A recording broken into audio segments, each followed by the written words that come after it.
Esto es Un Minuto en Nueva York. Aquí comienza un nuevo podcast.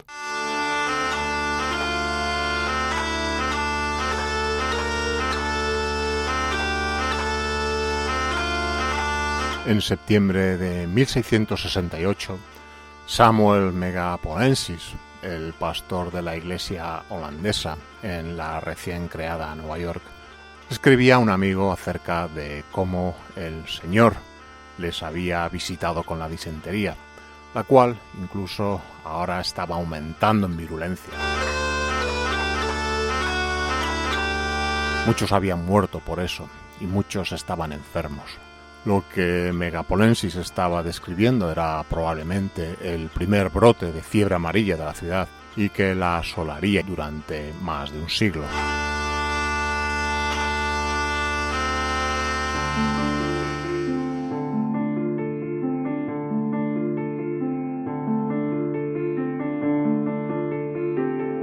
Más de 350 años después, el mundo y Nueva York se encuentran en medio de otra pandemia y el número de casos aumenta cada día.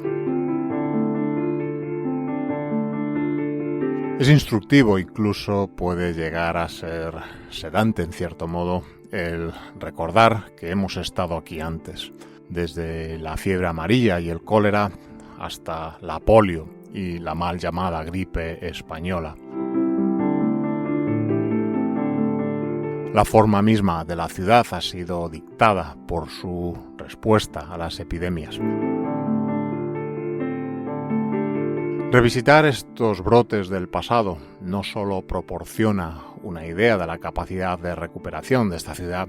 sino que también apunta a formas en que la pandemia puede volver a remodelar Nueva York una vez más.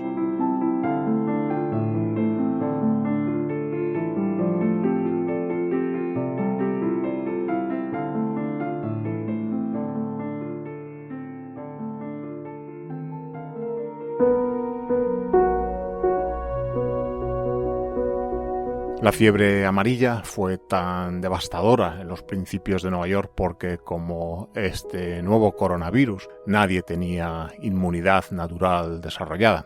Esto estaba en marcado contraste con la viruela, por ejemplo, la enfermedad más prominente de los siglos XVI y XVII. Si bien esta enfermedad devastó las comunidades de nativos americanos, como la población de la Confederación de los Iroquois, y los grupos a ellos alineados, cuya población se redujo hasta en un 87%, muchos colonos ya habían adquirido inmunidad a la enfermedad mientras vivían aún en Europa, donde los brotes de viruela eran casi rutinarios por aquel entonces. Las estadísticas precisas sobre los primeros brotes de fiebre amarilla son difíciles de encontrar, pero revisando las crónicas, en 1702, Lord Cornbury, el gobernador colonial de Nueva York, escribió que en 10 semanas la enfermedad había barrido a más de 500 personas de todas las edades y sexos. Para poner esto en perspectiva, la población de la ciudad de Nueva York en ese momento rondaba únicamente los 5.000 habitantes, es decir, que el 10% de los vecinos de la ciudad pereció en menos de 3 meses. Si bien el vector más común para la fiebre amarilla fueron las picaduras de mosquitos, en los siglos XVII y XVIII la enfermedad se llegó a atribuir a todo, desde los malos vapores, la llamada teoría de la enfermedad miasma, hasta el saneamiento deficiente y el aumento de la inmigración, tanto así que llegó a ser conocida como la enfermedad de los extraños. Para combatir esta llamada miasma, en la década de 1730, Nueva York comenzó a regular el estabulado del ganado dentro de los límites de la ciudad, y finalmente los mataderos y los corrales se trasladaron al área cerca del llamado Collect Pond, un estanque que cubría por aquel entonces el área donde ahora se encuentran los tribunales de Foley Square y el edificio municipal en el Lower Manhattan. Esta reordenación no logró hacer mucho por detener los embates de la enfermedad.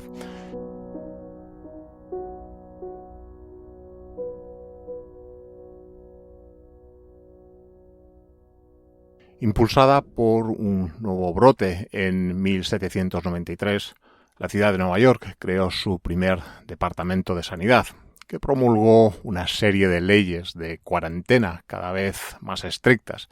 También creó una comisión de sanidad constituida por 3 responsables para administrarla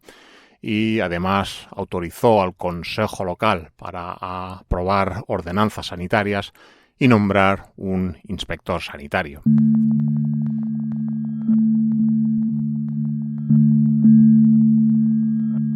Si bien esta comisión de sanidad no tenía mucho más poder, más allá de reaccionar ante los brotes de enfermedades que aparecían, en otros lugares de la ciudad los médicos y los reformadores estaban considerando el cómo abordar los problemas de salud pública.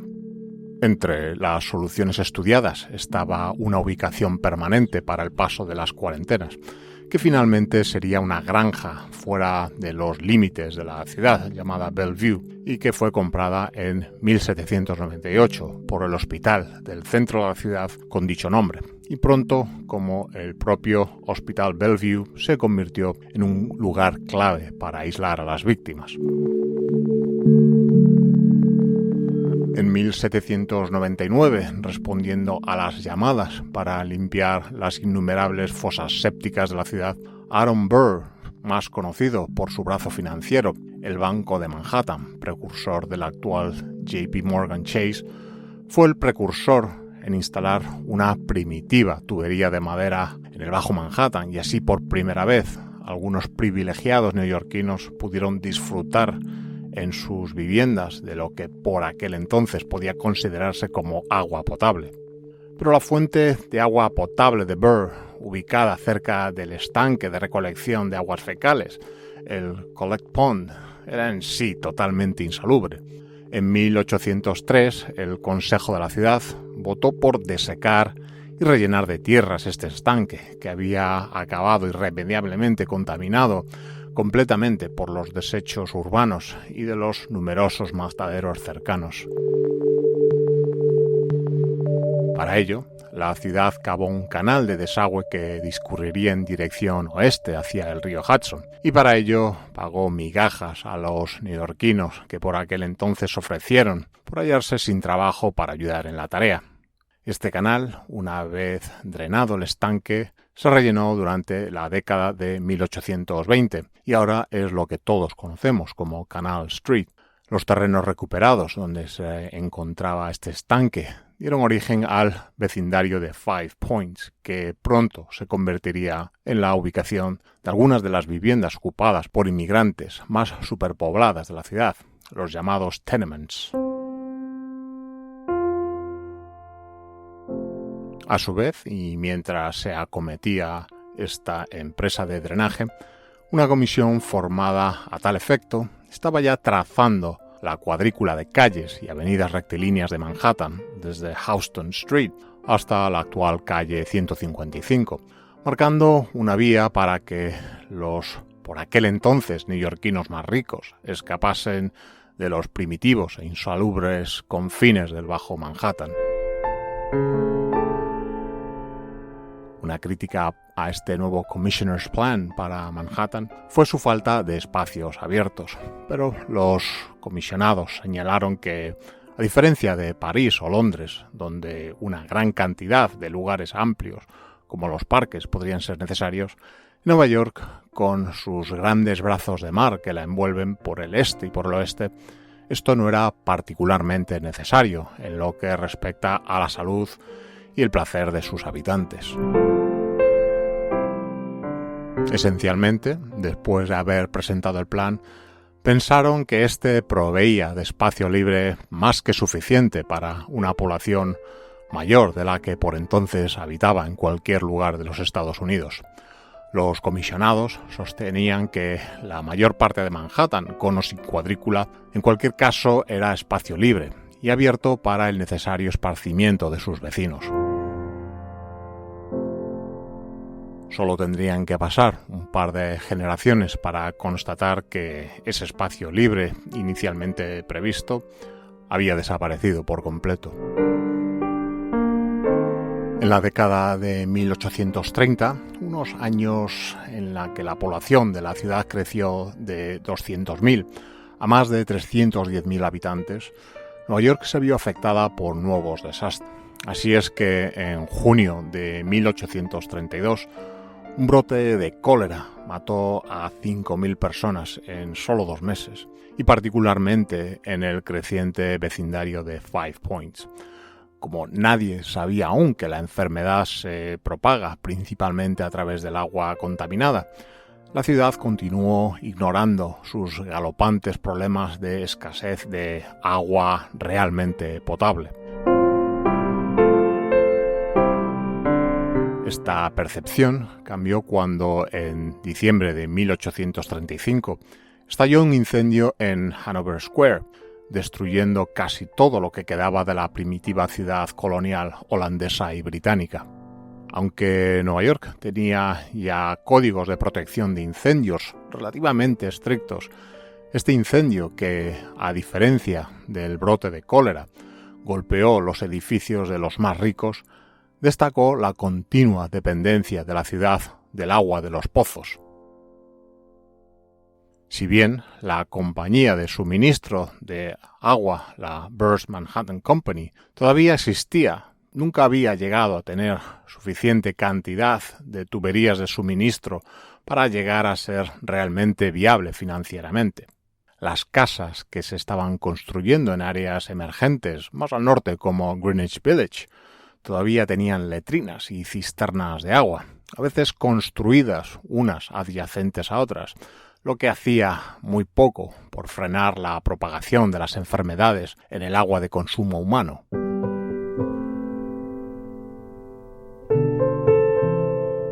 En respuesta al incendio, la ciudad impulsó la construcción del acueducto Groton,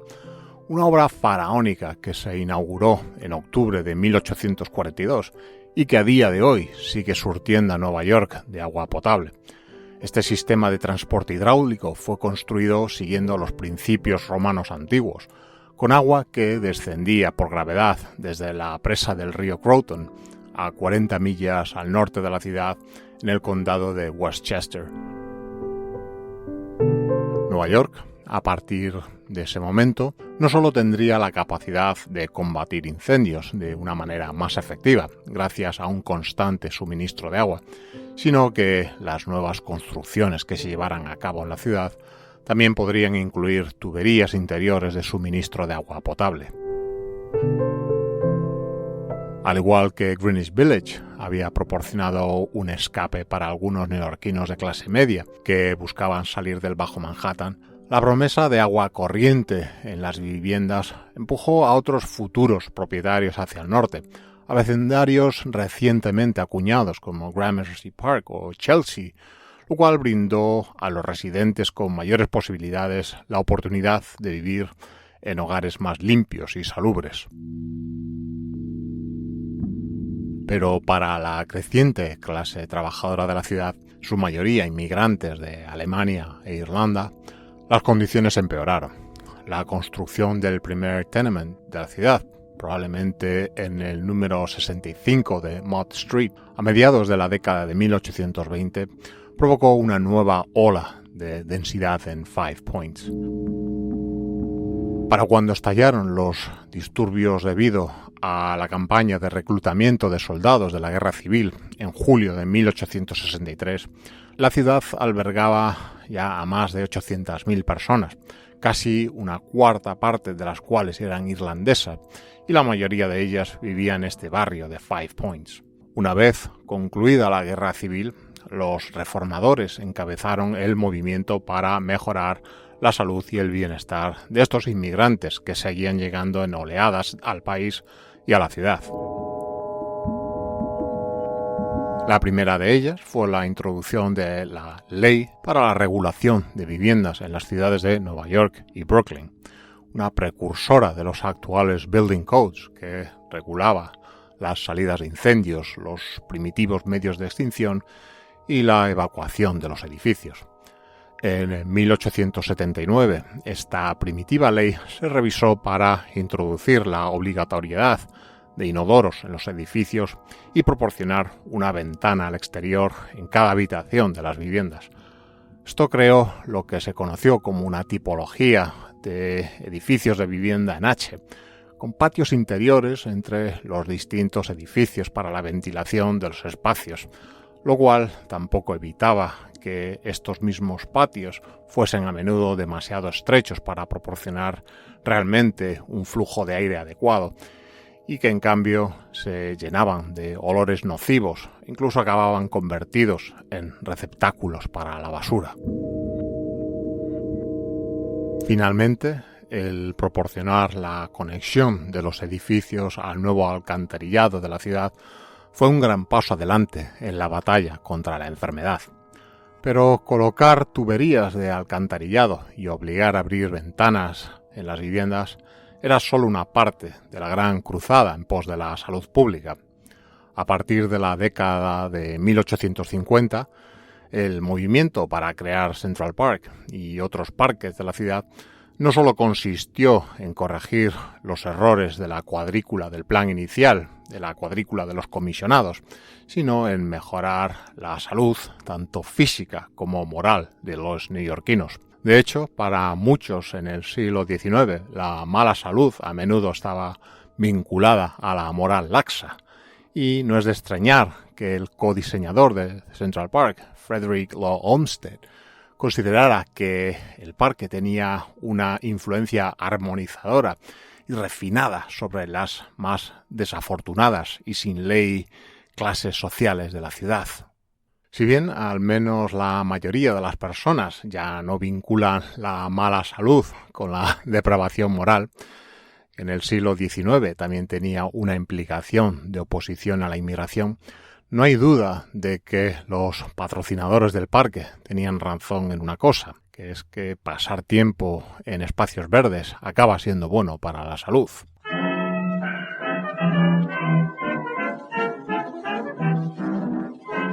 A principios del siglo XX se producirían dos epidemias más que pusieron de nuevo a prueba la preparación y capacidad de reacción de Nueva York. El 8 de junio de 1916 se informó de 4 casos de poliomielitis, la más conocida como polio o parálisis infantil, en una comunidad italiana del Gowanus, en Brooklyn. La polio, una enfermedad viral, había comenzado a aparecer más regularmente en los Estados Unidos a fines del siglo XIX, pero rara vez se generalizó. El primer brote importante en Nueva York había sido en el verano de 1907, cuando se informó de alrededor de 2.500 casos. Pero este brote de 1916 sería diferente. Los investigadores pronto descubrieron una serie de casos no reportados tanto en Brooklyn como en Manhattan, y para el 17 de junio el Departamento de Sanidad había declarado ya la epidemia. Los hogares donde alguien había contraído la polio podían optar por la cuarentena o que los contagiados fueran enviados a un hospital de la ciudad. Dado que muchos no podían cumplir con los estrictos requisitos de cuarentena de la ciudad, que incluía, entre otros, una habitación separada para uso exclusivo del paciente y un asistente que no estaría nunca involucrado en ninguna preparación de alimentos en el hogar, se les arrebataron a muchos padres sus hijos y muchos murieron finalmente separados en los hospitales de cuarentena. Al final, más de 23.000 personas contraerían la enfermedad, de las cuales aproximadamente 5.000 perecerían. Pero esto fue solo un preludio de lo que llegaría de Europa 2 años después, en 1918, la gripe, que terminó matando a entre 50 y 100 millones de personas en todo el mundo en 3 oleadas y que junto con los 18 millones de personas que perecieron en la Primera Guerra Mundial casi destruyó por completo a toda una generación. Al igual que con la polio, Nueva York pudo aprovechar su infraestructura de salud preexistente.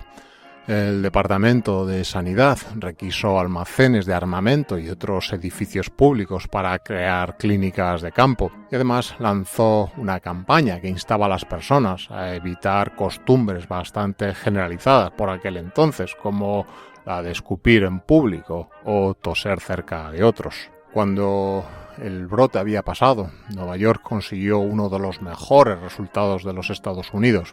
Alrededor de 30.000 neoyorquinos perecieron por la gripe en 1918 y 1919,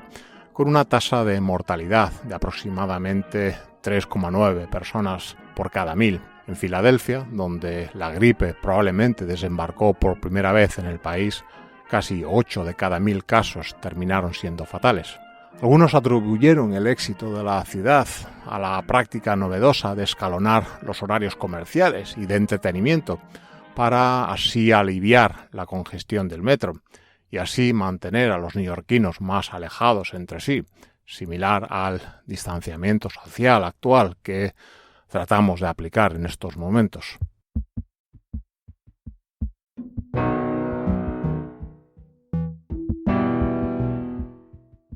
En la década de 1920, el recuerdo de los estragos causados por estas epidemias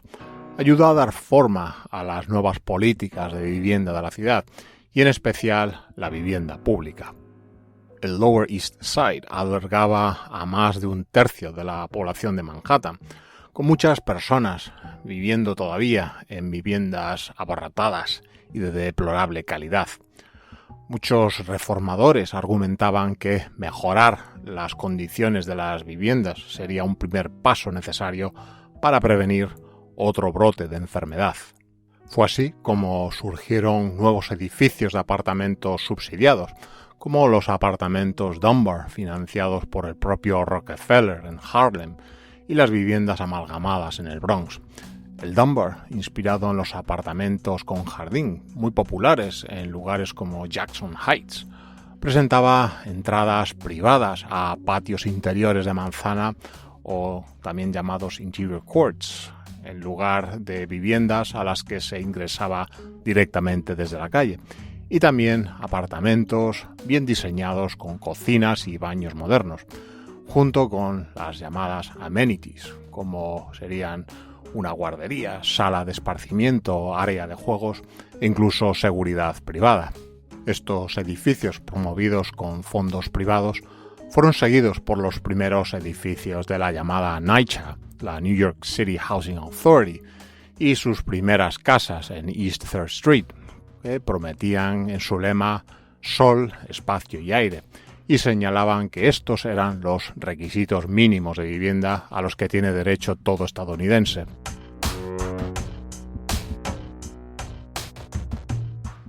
El diseño de una torre en un parque que floreció en las próximas 3 décadas del siglo XX a menudo se atribuye a la Ville radieuse de Le Corbusier y la creencia de este arquitecto de que los conjuntos de edificios altos, ampliamente espaciados, solucionarían los problemas de la sociedad. Le Corbusier, como muchos de sus contemporáneos modernistas, estaba profundamente influenciado por los efectos del brote de la gripe de 1918, por lo que sus ideas de que la planificación urbana y la construcción de viviendas deberían promover la buena salud y la buena moral habrían resonado intensamente en los planificadores urbanos de Nueva York.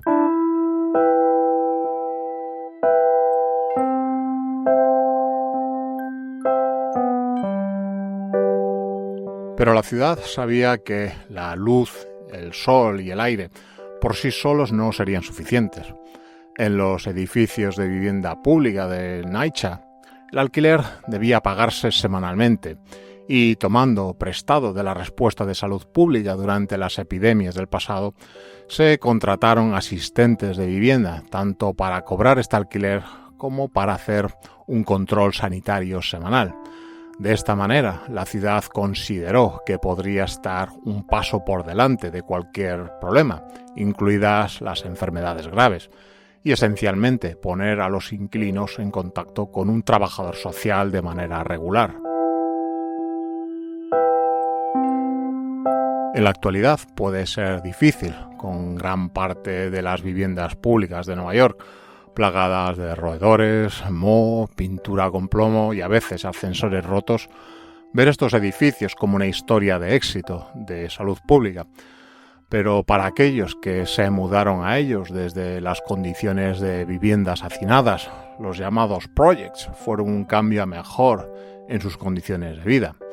Sin embargo, a finales de la década de 1940, la fuerte resistencia de los inquilinos había eliminado estos controles semanales, y a medida que se desarrollaban las vacunas contra la polio, la fiebre amarilla y otros flagelos para la salud, en la década de 1950, la amenaza inminente de una emergencia de salud pública se fue desvaneciendo.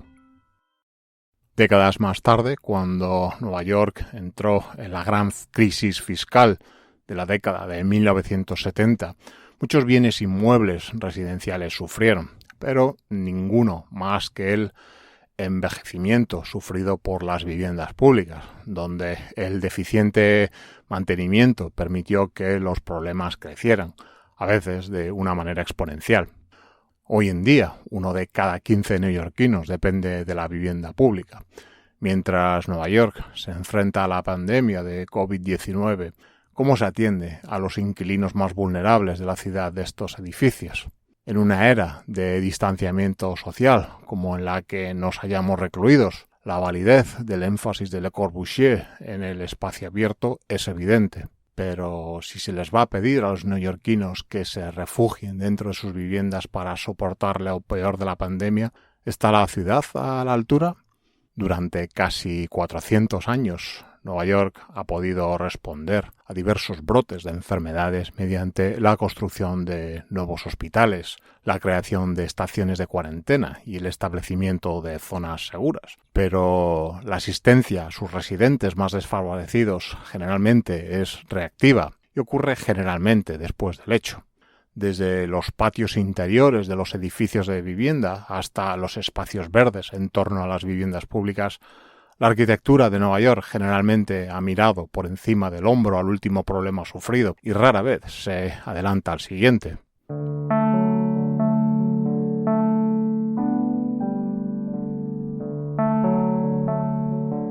Lo que el futuro cercano nos depara y el mundo que nos espera ahí fuera cuando salgamos es incierto todavía.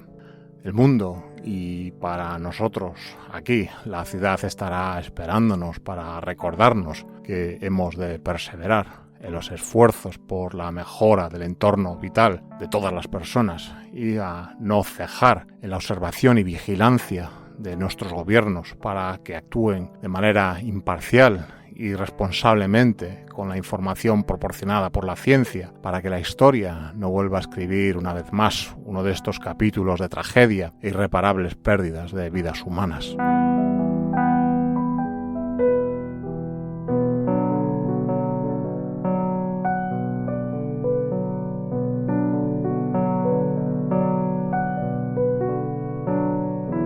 Un Minuto en Nueva York es un podcast escrito y producido en Nueva York que te trae una selección de retazos de su historia, costumbres, personajes y arquitectura, contadas desde un punto de vista personal, subjetivo y no siempre riguroso. El podcast está disponible para ser escuchado o suscribirte a él en las principales plataformas de publicación de podcast y además es emitido periódicamente como parte de la programación de radioviajera.com. Para conocer más sobre Nueva York, si quieres, puedes seguir las publicaciones y otros contenidos relacionados con el programa en redes sociales como Twitter, Instagram o Facebook, donde te será muy fácil encontrarlo.